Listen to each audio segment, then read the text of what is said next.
Mahtava fiilis, ihan täydellinen kausi. En mä ois kyllä tammikuussa uskonut, että niin tulee näin hieno kausi, ylpeä kaikista.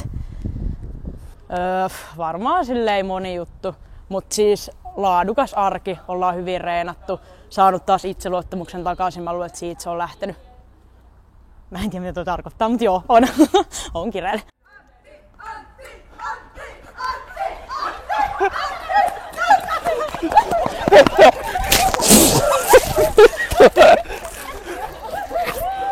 Ai.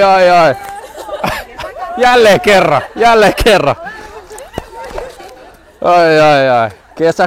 Kesä kuivaa. Joo. Kevyt kyssäri tähän alkuun. No ei tos mun mielestä mahtava kausi kaikin puolin ja jopa historiallinen kausi. Nyt saatiin se mitä tos joskus, en muista milloinkaan me alettiin niinku miettiä. Varmaan pari kuukautta sitten rupesi olla pieni unelma siellä, että niinku, ensinnäkin se, että se nousui ja sitten se rupesi näyttää, niinku, että se on aika hyvin meidän omissa käsissä ja pelattiin tavallaan niin hyvin, että se rupesi olemaan jo vähän niin kuin silleen, että no kyllähän me se hoidetaan. Ja sitten tämä uusi niinku unelma ja tavoite tuohon, että pystyisi pelaamaan ilman tappioita, niin tosi makea homma.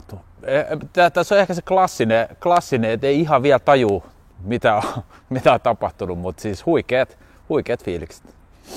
Joo, siis siellä on tosi paljon niinku, me on kehitetty joukkueena ja siellä on tosi paljon niinku myös yksilötasolla isoja askeleita niinku monella tavalla eteenpäin ja niinku moni pelaaja, ihan erinäköinen pelaaja kuin vuosi tai kaksi sitten ja niinku pisteet siitä niille, että niinku, se on mun mielestä kovan duunin niinku palkinto, et ei se mikään ilmaiseksi ole tullut tai mikään niinku vahinko siellä on painettu hommia hyvin ja nämä on sitten niitä palkintoja.